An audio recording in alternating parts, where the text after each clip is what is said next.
प्रेम शुक्ला साहब का रुख करूंगा। प्रेम शुक्ला साहब कांग्रेस पार्टी के वरिष्ठ नेता थे और उन्होंने कई बयानों पे बोला कि देखिए जी, मुझे लगता है कि उन्होंने बातों बातों में बहुत कुछ कह दिया, उत्तर प्रदेश के बारे में भी, कांग्रेस के बारे में भी। What is your view? काफी देर से वो बोल रहे थे, इसलिए मैं बीजेपी को मौका दे रहा हूं। देखिए सलमान खुर्शीद जी भी बहुत स्पष्टता से लगभग यही बात को स्वीकार कर रहे हैं कि उत्तर प्रदेश में कांग्रेस की स्थिति अत्यंत नाजुक है और अकल्पनीय है। उन्होंने कभी कल्पना नहीं की थी। और जो जिस पार्टी के 7 विधायक पिछली बार चुन के आए हों, उसमें से भी अधिकांश विधायक चले गए हों। पिछली बार लोकसभा में जिसकी 2 सीटें अमेठी और रायबरेली रही हों, इस बार अमेठी का चुनाव भी 2019 में हार जाना और रायबरेली में जो एकमेव विधायक उनकी हैं वो भी उनके खिलाफ खड़ी हो गई हैं। ऐसे में कांग्रेस की जमीनी स्थिति निश्चित तौर पर खराब है। अब कांग्रेस इसको उठना कैसे चाहती है? तो आपने जो शुरू में बताया कि जिस तरह से सपा जो है चाहती है कि हमारे साथ जो है अल्पसंख्यक मतों का ध्रुवीकरण हो जाए और उसके साथ जाति मतों को मिलाकर हम अपनी लड़ाई को कामयाब बनाने की दिशा में जाएं। अब उसी वोट बैंक में कांग्रेस भी छिद्र लगाना चाहती है और कांग्रेस इसी कारण जो है अपनी तरफ से नसीमुद्दीन सिद्दीकी से इस तरह के बयान दिलाती है। और उस पर नसीमुद्दीन सिद्दीकी अगर मान लीजिए राहुल गांधी के संदर्भ में या कांग्रेस के संदर्भ में अन्य कोई बयान दे दें तो उनको तत्काल कारण बताओ नोटिस जारी हो जाएगी, उनके खिलाफ पार्टी जो है अनुशासन। तो आप कह रहे हैं कि कांग्रेस से तुष्टीकरण करवा रही है। ओके आचार्य जी जवाब। इमरान प्रताप ओके, कांग्रेस के फायर ब्रांड नेता हैं आचार्य जी जवाब। आचार्य जी जवाब 40 सेकंड। आचार्य जी जवाब 10 सेकंड मैं दूंगा आपको। प्रेम भाई आपको मैं वक्त दूंगा आगे, लेकिन अभी आचार्य जी का जवाब बेहद महत्वपूर्ण है। तो मेरी बात पूरी हो जाती। आचार्य प्रमोद कृष्णम, आप लोग तुष्टीकरण का खेल खेल रहे हैं कि जिससे सपा को नुकसान हो जाए वहां पर और जिससे आपका खेल बन जाए। एक तरफ ब्राह्मण होगा, दूसरी तरफ मुसलमान होगा, तो आपका खेल बनेगा। देखिए अमीश देवगन, कांग्रेस एक ऐसी पार्टी है, देश की आजादी की लड़ाई भी उसने लड़ी तो हिंदू और मुसलमान सबको साथ लेके लड़ी। और कांग्रेस ने देश की आजादी के बाद जो सरकारें, तब तो महात्मा गांधी थे आचार्य जी, मुसलमान या धर्म, तब तो महात्मा गांधी थे, अब तो राहुल गांधी। आप कैसी बात कर रहे हैं अमीश? गंभीर बिल्कुल गंभीरता से कह रहा हूं। गंभीर जवाब ले। आजादी की लड़ाई महात्मा गांधी के नेतृत्व में लड़ी गई। अभी की कांग्रेस लड़ाई राहुल गांधी नसीमुद्दीन सिद्दीकी की तरफ से लड़ रही है। अमीश जी सर। अमीश देवगन जी, मैं बात पूरी कर लूं। Please Amish please. देवगन जी, कांग्रेस ने कभी ये धर्म के नाम पे विभाजन की राजनीति नहीं की है, लेकिन हाँ एक बात जरूर है कि उत्तर प्रदेश में, जैसे मैंने शुरुआत में की, जो बात शुरुआत में आपने सवाल किया और मैंने उसका जवाब दिया, तो समाजवादी पार्टी का एक बहुत पुराना ख्वाब है कि सारे मुसलमान उसको अपना नेता मान लें। ये बिल्कुल पक्की बात है। और बीजेपी का ये ख्वाब है, ये सपना है कि सारे हिंदू उसे अपना नेता मान लें, अपनी पार्टी मान लें। तो सवाल इस बात का, इन दोनों में पिस कौन रहा? उत्तर प्रदेश की जनता। और उत्तर प्रदेश का जो मैं तो खास तौर से कहना चाहता हूं कि नौजवान है, किसान है, वो सब बर्बाद हो रहा है। और ये देखना अमीश देवगन, उत्तर प्रदेश में 2022 का चुनाव भी इसी मोड़ पे होगा।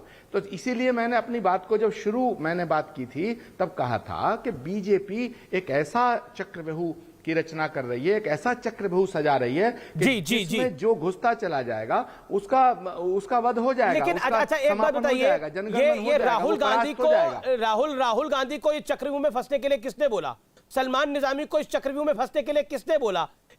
मशकूर उस्मानी को इस चक्रव्यूह में फंसने के लिए किसने बोला? नसीमुद्दीन सिद्दीकी को इस चक्रव्यूह में फंसने के लिए किसने बोला? आचार्य प्रमोद कृष्ण तो फंसते नहीं है इस चक्रव्यूह में, बाकी क्यों फंस जाते हैं? बताइए ना। आप कह रहे हैं पॉलिटिकल। राहुल गांधी जी ने ये कहा जी, क्या कहा अमीश देवगन? राहुल गांधी जी ने क्या कहा आप मुझे बताओ। उनका जो स्टेटमेंट लौनी गाजियाबाद के इस प्रकरण पर आया, राहुल जी ने क्या कहा जरा मुझे बताइएगा। उन्होंने ये कहा, राहुल गांधी ने क्या कहा वो ट्विटर पर सार्वजनिक है, मैं बार बार उसको रिपीट नहीं करना चाहता, लेकिन जब भारत के साथ मैं बोलता हूं ना, उन्होंने कहा, उन्होंने कहा, अगर आप सुनना चाहते हैं तो मैं संक्षेप में बताते हैं। उन्होंने बोला राम भक्त ऐसा नहीं कर सकते। राम भक्तों की कैसे बात हो गई? वह हिंदू लड़के भी थे, वह मुसलमान भी थे, अगर वह हिंदू भी थे तो उनको राम के साथ जोड़ने की आवश्यकता क्या थी? एक क्राइम हुआ, कोई मर्डर कर देता है तो हम उसको किसी का जिस समुदाय का होता है उसका भक्त बता देते हैं। ये गलत है। गलत को गलत कहना चाहिए आचार्य जी। अमीश, क्या राहुल गांधी ये कहते कि राहुल गांधी क्या ये कहते कि राम भक्त ऐसा करते हैं? क्या किसी बुजुर्ग को पीटना और राम भक्ति ये है? बुजुर्ग को पीटना गलत है, लॉ एंड ऑर्डर की बात है। योगी पे हमला करते हैं, जेपी नड्डा पे हमला करते हैं, अमित शाह पे हमला करते हैं, प्रधानमंत्री मोदी पे हमला करते हैं, करे हमला। वो किसी ने रोका है उनको क्या? लेकिन राम के साथ जोड़ने की आवश्यकता क्या थी? जब ट्विटर और भारत की लड़ाई होती है तो ट्विटर के साथ खड़े होते हैं, भारत के साथ क्यों नहीं खड़े होते? पॉइंट ये उठेगा आचार्य जी, क्यों नहीं उठेगा यह सवाल? अमीश देवगन राहुल गांधी शिव के भक्त हैं और तुलसीदास जी ने लिखा है राहुल गांधी भगवान शिव की आराधना करते होंगे, लेकिन नहीं भावा राम भगवान राम के भक्त हैं राहुल गांधी, और राहुल जी ने ये कहा है कि ऐसी हरकत कोई राम भक्त नहीं कर सकता। और राम जो है मर्यादा पुरुषोत्तम है, क्षमा, शील, दया, करुणा, जवाब ले लेता हूं, इसीलिए भगवान राम को करुणा निधान कहा गया है। तो जो भगवान राम का भक्त है वो ऐसे काम नहीं कर सकता। भगवान शंकर के भक्त है वो, इसमें राहुल जी के को कटघरे में प्रभु राम तो भगवान शंकर के भक्त थे, तो राहुल जी तो अपरंपार है। देखिए नहीं, सवाल ये है अमीश जी कि जब वहां जय श्री राम का नारा लगाने की पुष्टि ही नहीं हुई, उसके पहले राम भक्तों को आप भाषण क्यों देने लगे? क्योंकि आपको प्रभु रामचंद्र जी के विरुद्ध काम करने का अभ्यास है। कपिल सिब्बल खड़े हो जाते हैं सुप्रीम कोर्ट में कि साहब जो है राम मंदिर के लिए आप तत्काल सुनवाई मत करिए, और आप कहते हैं मंदिर में जाने वाले जो हैं लड़कियां छेड़ते हैं, और आप कहते हैं कि साहब ये जो कलावा बांधते हिंदू हैं ये देश के लिए इस्लामी जिहाद से ज्यादा बड़े खतरे हैं। तो आपका जो पूर्व इतिहास है श्रीमान राहुल गांधी का, वो पूर्व इतिहास लगातार रामद्रोह का इतिहास रहा है। आचार्य जी जवाब, 40 सेकंड जवाब आचार्य जी। कांग्रेस ने ही ये कहा कि प्रभु रामचंद्र जी काल्पनिक है।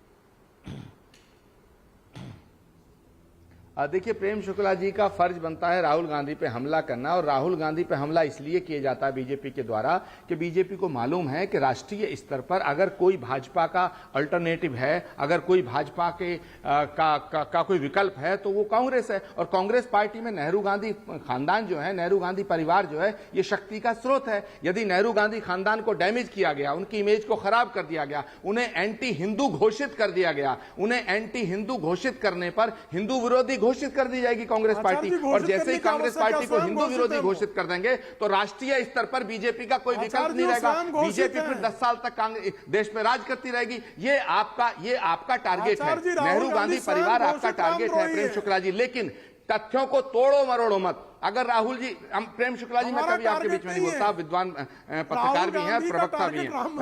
प्रेम शुक्ला जी क्या आप, अच्छा एक सवाल का जवाब दे दीजिएगा प्रेम शुक्ला जी, एक सवाल का जवाब बहुत ईमानदारी से जवाब। एक सवाल क्या राहुल गांधी अगर राहुल गांधी ये कहते कि भगवान श्री राम के भक्त मारपीट करें तो ये अच्छा, तो क्या ये हो? प्रेम शुक्ला जवाब, 10 सेकंड में जवाब, 10 सेकंड में जवाब। हिंसा नहीं कर सकता। जब राम के नाम पर मारपीट हुई ही नहीं तो राम का उद्धरण क्यों? जब प्रभु रामचंद्र जी के नाम पर मारपीट की पुष्टि ही नहीं हुई तो अपुष्ट खबर पर इस तरह का टिप्पणी करने का औचित्य क्या है? मैं ब्रेक के लिए रुकता हूं, मुझे ब्रेक के लिए रुकना पड़ेगा। माफी चाहता हूं सुमैया जी, आखिरी दौर में आपके पास नहीं आ पाया, मैं चाहता था आप 40 सेकंड बोलें, लेकिन समय की कमी है। मैं ब्रेक के लिए रुक रहा हूं, लेकिन आर पार जारी है ब्रेक के बाद।